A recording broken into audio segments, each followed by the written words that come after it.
Eu acho que primeiro seria bom fazer uma colocação do que é o Ingaí.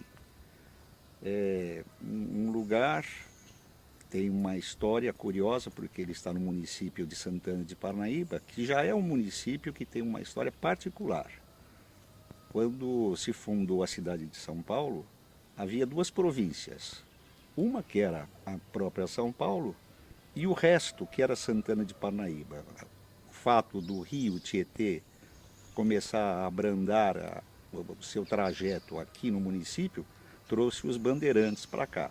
E daqui eles criaram as cidades que estão em volta, Itu, Sorocaba e daí para frente. E no decorrer desses 400 anos, a característica aqui do município é não ter tido a ferrovia passando. Como ela não passou, ela deixou de trazer uma série de coisas, coisas boas e coisas que não eram boas. Então ficou realmente um lugar singular a cerca de 40 quilômetros da cidade de São Paulo.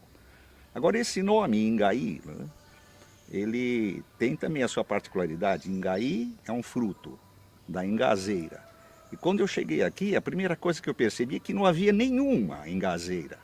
Então eu sempre fui um restaurador das coisas aqui que eu queria ver de novo, as coisas próprias da natureza, da história do sertão, das origens da minha família.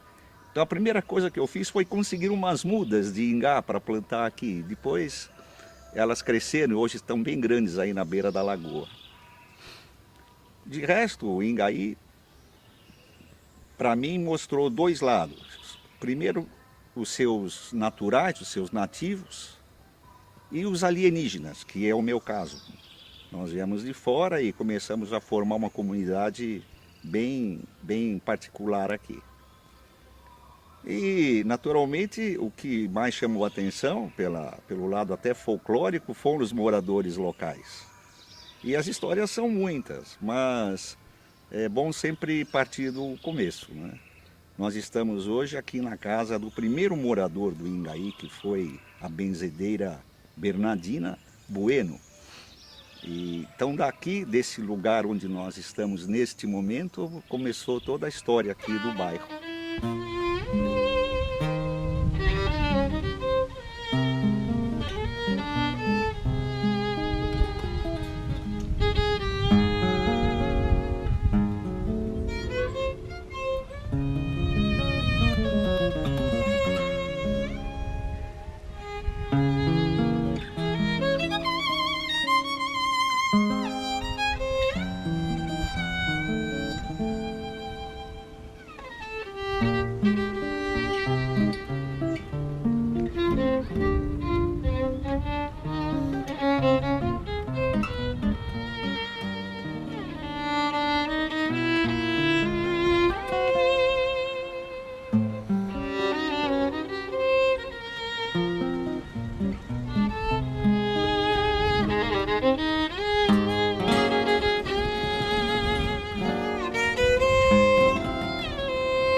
O Tacaoca, depois que eu fiz um loteamentozinho em cima, eu precisava de dinheiro, aí pensei, bem, quer saber de uma coisa, eu vou fazer um loteamento. Lá em cima eu fiz um loteamentozinho. Fiz tudo aprovado, em todos, fiz tudo certinho, de acordo com as leis, né? Tudo certo. Vendi muito bem, com facilidade, inclusive os sobrinhos do Tacaoca compraram os lotes. O Tacaoca gostou da região, comprou uma área aí e fechou o nosso acesso, que ninguém usava naquele tempo. Mas aí ele abriu aquela estrada lá para Castelo, e para nós seria muito importante ter acesso. Mas eles fecharam no começo com um colchete de arame, depois puseram uma porteira e cadeado fechado.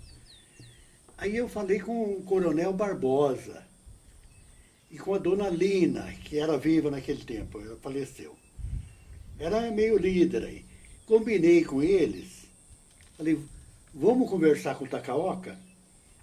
Marcamos com o Tacaoca, lá no Alphaville, e ele nos recebeu muito bem. O Barbosa foi de farda, naquele tempo da Revolução, nosso atendimento foi assim. E, bom, e aí conversamos com o Tacaoca, falando, nossa, a razão da gente estar aqui, nós estamos com receio de que vocês fechem o nosso acesso. Tacaoca, não, absolutamente, a nossa intenção, ao contrário, é abrir acessos, etc. Aí, fulano, chama o engenheiro aí. Veio lá o engenheiro responsável, explica para o engenheiro onde que é. Eu falei, é ali. Pode ficar tranquilo. Esse nosso acesso estava meio abandonado, a gente não usava nada. Foi mais, a gente falou para ver o que acontecia. Aí o engenheiro foi lá, abriu a estrada, eu tinha um trator de esteira, passei o trator, deixei uma rua, por isso que nós temos esse acesso aí para a Aldeia da Serra hoje. Senão a gente teria de sair pela Castelo Branco, naquele trajeto que sai no 39. Então conseguimos lá com o Tacaoca isso aí. Graças, em grande parte, à farda ao exército brasileiro, viu, que mandava naquele tempo.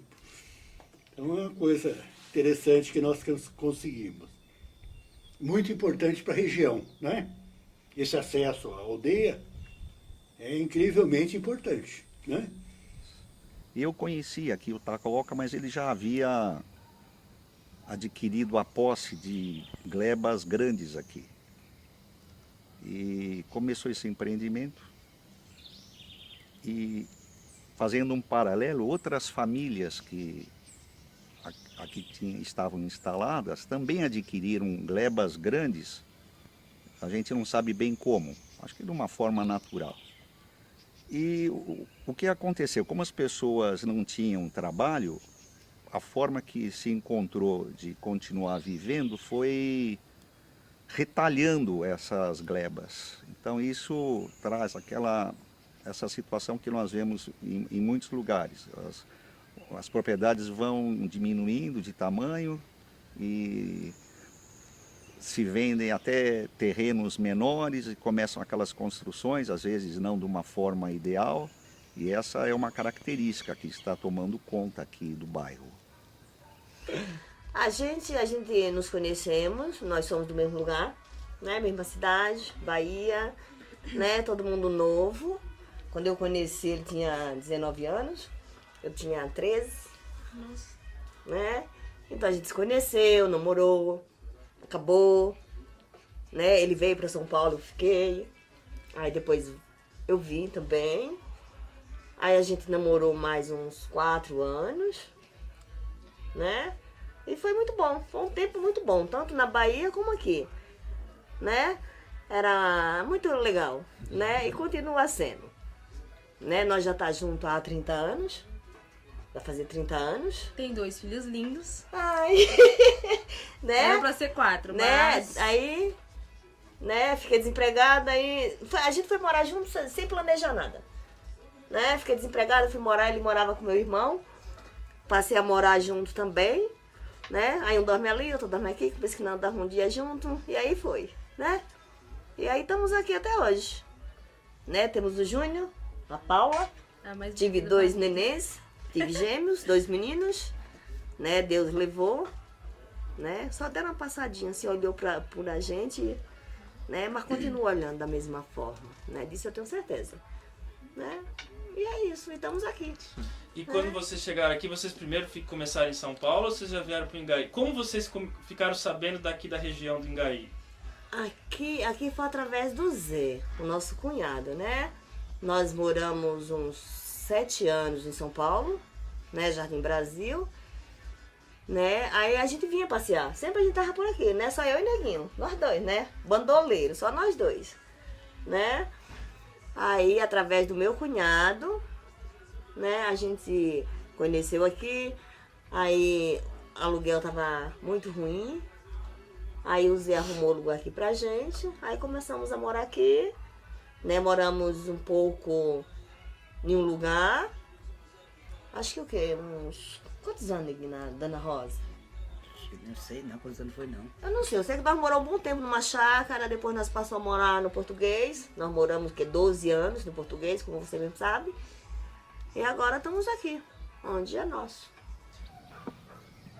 Minha vida, antes de eu vir para cá, era um pouco meio sofrida, sabe? Fiquei lá no Nordeste. Lá no Nordeste eu trabalhava mais de agricultura. Eu trabalhava nessa profissão que eu trabalho hoje, mas mais era agricultura. Daí, um pouco, eu fui para Brasília, que lá a situação era meio precária para a gente, né? Muito ruim. E em Brasília eu passei uns 6 meses, voltei para o Ceará, aí daí vim para cá.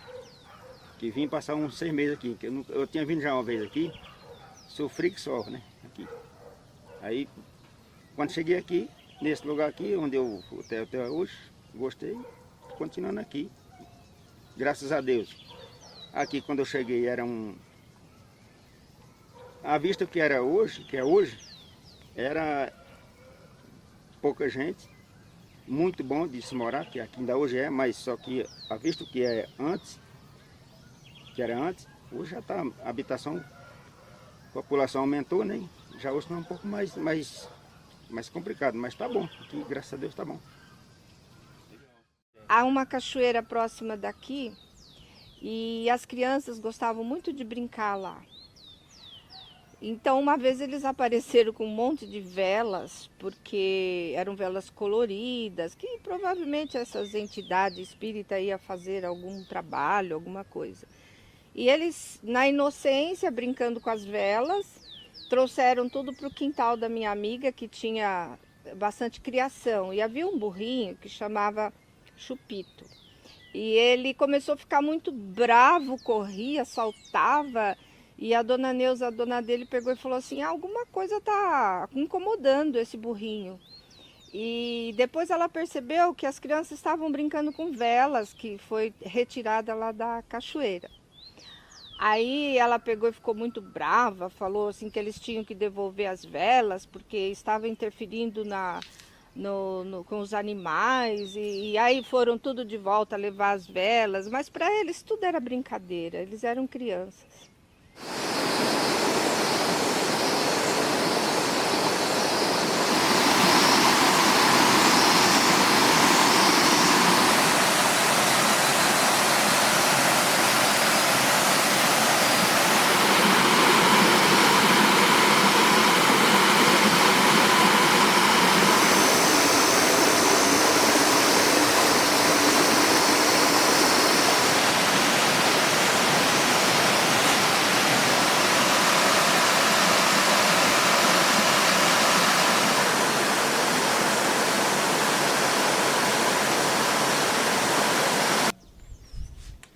As famílias que moravam aqui, já há muito tempo, eram família principalmente dos Bueno e, em menor grau, família dos Dias. Com certeza todos descendentes dos bandeirantes aí de Santana. Sendo que os Bueno, a feição deles era bem índia, até hoje ainda é, né? Bem índio. Eu imagino que alguma índia tenha casado, vamos dizer assim, com Anhanguera, né? E teve o direito de usar o nome. Eu sou meu avô era irmão do Dito Bueno. Do Dito Bueno, do João Bueno, do Kim Bueno, do Zé Bueno. Então é gente dos Bueno, meu avô. Meu avô. E daí, então eu sou nascido e criado aqui. Eu moro no terreno que era do Dito João Bueno, né? E eu fui nascido e criado aqui. Aqui na Aldeia da Serra, foi nascido ali. Aqui na Aldeia da Serra, que eu falei ali no terreno do Mungu. E os Bueno, tinha o Nhonhô Bueno, que era o dono de todas as terras aqui de cima, sem ser aqui no Suru. Tem o bairro Suru e tinha o bairro Engaí. A parte do Engaí, aqui do alto, pertencia quase que toda ao Nhonhô Bueno, que era senhor de escravos e dominava toda a região. A sede era onde nós compramos, que eu construí aquela casa. Encontrei, inclusive, muitas moedas antigas, de 1700, aquelas que Joanes V, sabe? Eram moedas meio comum, mas e muitas cachimbinho de barro, escumadeira para fazer açúcar, ou rapadura, acho que é rapadura, né? E lá ainda existe um canal que trazia água, acho que de mais de 1 quilômetro de distância. O canal ainda existe hoje. Quando eles venderam, o Ioiô Bueno vendeu parte da propriedade para o... Eu acho que quem comprou já foi o alemão, o Jacob Krem, que entrou, eu imagino que no tempo da guerra, talvez da Primeira Guerra, da Primeira Grande Guerra, veio para cá o Jacob Krem e comprou aquela parte. Aí acabou a fazenda, porque não veio mais água. Eles venderam a parte de onde existia a represa que trazia água. Mudaram a fazenda aí para baixo, perto de onde mora o Zeca Bueno, aquela parte da família ali. Ainda existe a sede, que já dali já acabou, já não mexeram mais. Não sei o que aconteceu. Deve ter morrido o patriarca lá, o Ioiô Bueno, e terminou, né? Não tem como a gente falar desse bairro chamado Ingaí sem a gente também mencionar um pouco sobre a cidade a qual esse bairro pertence, que é Santana de Parnaíba, né? Santana de Parnaíba tem uma importância muito grande para a história de São Paulo como um todo. Ela foi fundada em 1580, era uma monção, inicialmente como missões jesuíticas, mas também foi berço do bandeirismo, que se rebelou contra essas missões e também contra a coroa portuguesa, que estava além mar, né? Então, essas missões iam bordeando o rio Tietê, o antigo Anhembi, né? Era conhecido como Anhembi na época, hoje Rio Tietê. Eles iam bordeando o rio Tietê e assim foram explorando a cidade de São Paulo. Fundaram a cidade de São Paulo e foram explorando o território que era conhecido como Piratininga, né? São Paulo do Piratininga. E a população de Santana de Parnaíba sempre foi mameluca, e na sua grande maioria. Grande parte dos bandeirantes que ali nasceram também deixaram filhos mamelucos, que eles tinham se casado com índias mesmo, né? Uma delas é Susana Dias, que tem uma importância muito grande para a cidade de Santana de Parnaíba, porque foi uma das fundadoras. E seus filhos também têm uma importância muito grande para o interior de São Paulo, que eles foram os bandeirantes que fundaram a cidade de Sorocaba e Itu, né? E hoje são cidades muito próximas à rodovia Castelo Branco.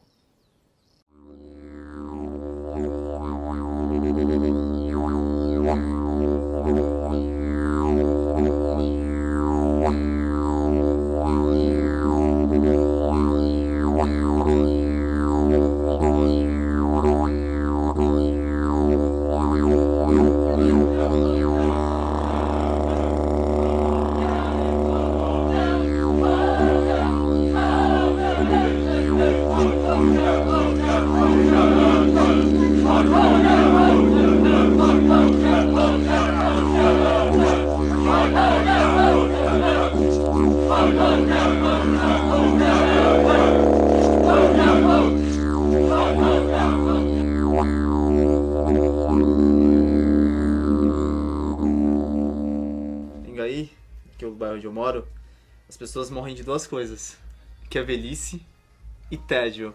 Não tédio no mau sentido, mas é pela calmaria, pela recepção. As pessoas todas se conhecem. E se eu não conheço aquele garoto, você é filho de tal fulano? Sou. Então ele é filho de tal fulano. Então sempre teve essa receptividade, sabe? As pessoas vão fazer uma festa, não é questão de você entrar de bituca numa festa. É porque você é uma pessoa do bairro, você conhece aquele tal, então todo mundo aí então sempre teve isso. Todo mundo é um lugar que eu falo, quando a gente chama, com a maioria, quando é mais novo, vai sempre reclamar, mas não tem uma festa, não tem uma balada, é longe de tudo, não tem ônibus. Tem esse problema assim. Mas se você pensar a tranquilidade que você tem e as amizades que você faz num lugar como esse, é totalmente diferenciado. Isso aí não faz diferença nenhuma. Aqui você né? tem paz de A espírito. falta digamos, de ônibus certas horas. Se você sair pra andar na rua, se É quiser bom sair que andando na ninguém rua sabe. 2 horas da madrugada com 50 Porque não cordão pode de ouro no voltar. pescoço, você não vai acontecer nada. Entendeu? A questão de você poder caminhar tranquilo, de você ter acesso às coisas, de você poder parar e conversar com todo mundo, independente da pessoa que esteja no bairro. Você tem essa facilidade de estar conversando com ela. Não tem essa barreira que as pessoas normalmente impõem. O que tem em comum é uma pouca população, densidade baixa de população, as ruas de terra ainda, lugares para andar a cavalo, muita natureza, muitas árvores, um lugar selvagem por enquanto. Isso foi o que gostei de aqui e o que me fez ficar. Eu que achei parecido com o lugar onde eu cresci, só que aqui é serra e eu cresci no plano. Donde eu nasci também era a meseta da Castilla, completamente plano, cosa que aqui é completamente diferente, a topografia, montanha, vegetação, tudo bem diferente da região onde eu nasci. Mesmo a tipos de cultura, de cultivos, tudo bem diferente. Falar na Espanha de laranja, abacate, goiaba, essas coisas para eles suena de chino. O sea, hoje, com intercâmbio comercial é diferente, mas naquela época, falar que tinha bananeira aqui, pues, não entendiam isso. O sea. É que quando eu cheguei aqui, eu vim morar aí no Zé, fiquei sem condição de construir uma casa para morar, né? Arrumei uns madeiritos num lixão que tinha ali no Thomas, que era finado Thomas. O Zé me deu um terreninho para me fazer o barraco, fiquei lá uns 8 meses nesse barraco. Muito ruim, muita sujeira, mas mesmo assim eu feliz, né? Porque a vista que eu vi lá no Ceará estava muito boa, né? Muito bom. Só que o que marca mais foi isso, que era, sabe, muito rato e muito ruim na época. Mas, graças a Deus, a vista que eu cheguei aqui, tá bom demais, tá ótimo. O benzimento é uma coisa mágica, é mal explicado pela ciência, mas que eu acho que existe. Eu tinha meu filho bem pequeno e ele acabou ficando doente de uma coisa que estava difícil de entender, os médicos não entendiam. E eu acabei recorrendo a uma benzedeira. E foi interessante porque elas são raras hoje. E era um domingo. E ela falou, olha, de domingo eu não benzo com a pessoa presente. Volte para casa que eu vou fazer as rezas daqui onde eu estou. Uma semana depois o Ivan não tinha mais nada. Assim. E eu acho que naquele tempo, devido ao isolamento que havia na região, começou a haver muito casamento consanguíneo, primo com primo, etc. Eu acho que, não sei se é, mas talvez devido a isso, uma parte da família dos Bueno era surda, não escutava nada. Sendo que 2 desses Bueno, quando iam para Amador Bueno, pelo trilho do trem, naquele tempo o único acesso para São Paulo era através do trem que era pego lá em Amador Bueno. E como era muito cheio de mato fora da linha, havia o costume de todo mundo andar em cima da linha. Só que para isso aí tem de ter um ouvido muito bom. Tem de escutar o trem quando vem. E 2 dos Bueno morreram atropelados, porque não ouviam bem. Então, às vezes, o isolamento de um lugar favorece a consanguinidade, né? Na minha opinião, não sei se isso tem a ver ou não. Eu imagino. Viu? Acho que a questão principal é que nós tivemos uma grande mudança, uma grande evolução no bairro por completo, mudança da cidade por completo, e isso não foi que se perdeu muita coisa. Muitas coisas evoluíram, logicamente, mas acabou perdendo até, no entanto, um pouco da essência das pessoas. Você tinha que ter acesso ao mercado, você tinha que ir até o Dedo da Serra, o Dedo da Serra, bairro de condomínios, as coisas são sempre de casa, então você tinha que locomover a cidade mais longe ainda. Então hoje a gente tem essa facilidade, hoje as pessoas têm mais estabelecimentos, então isso vai moldando as coisas. Graças a Deus a gente conseguiu, tem a escola, hoje tem um colégio de qualidade, uma coisa grande, boa, entendeu? Então isso foi um progresso muito bom que trouxe para todos nós. Tem um problema, outra questão, principalmente na relação de desmatamento, que aconteceu bastante, tem muita área que fica como se ninguém tivesse visto. Mas é o preço do progresso, como costumam dizer, né? Eu acho que daqui uns 10 anos, para a população de baixa renda, que nem eu e outros, não vai ficar muito bom aqui. Eu acho. Porque é porque aqui está aumentando muito. Aumentando muito. E com esses condomínios que estão chegando aqui, eu acho que vai pensar um pouquinho para a gente aqui. Eu acho que não vai ficar tão bom. Bom, eu falo assim, no sentido, porque vem muita gente de fora e tudo vai mudando, né? Você sabe que tudo vai... Porque a vista que eu cheguei aqui já mudou muito. Tem muita gente de fora, já acontecendo várias coisas aqui que antes não existia. No caso, roubo, né? Que já acontecia aqui, hoje não existia antes, agora já tem. É isso que eu tô achando que vai piorar nessa situação, nessa parte aí. O Ingaí mudou muito nos últimos anos, que ficou muitos anos praticamente sem evoluir nada, parado no tempo. Não existia construção, não existia nenhuma benfeitoria, não existia nada. Hoje, com o asfalto, os condomínios mais perto, se criou um núcleo comercial diferente. E eu acredito que aqui deve melhorar muito ainda nos próximos anos. Vai virar uma região de pessoal de alto poder aquisitivo, de moradia de alto poder aquisitivo, porque aqui a vegetação, o clima, tudo é diferente. Apesar de estar perto de São Paulo, muda muito completamente com relação a São Paulo. O que mudou foi o aspecto da mobilidade. Um número crescente de automóveis, principalmente, que não existia no passado.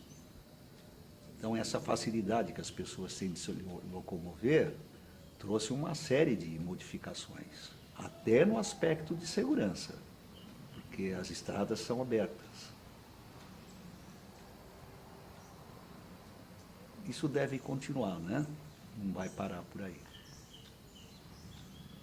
Especialmente no lugar em que nós estamos, que é uma espécie de cratera aqui, estou achando um pouco mais difícil acontecer. Mas se nós andarmos 100 metros para o outro lado, você vai ver a urbanização crescente e que vai desfigurar tudo isso de bom que nós achamos aqui.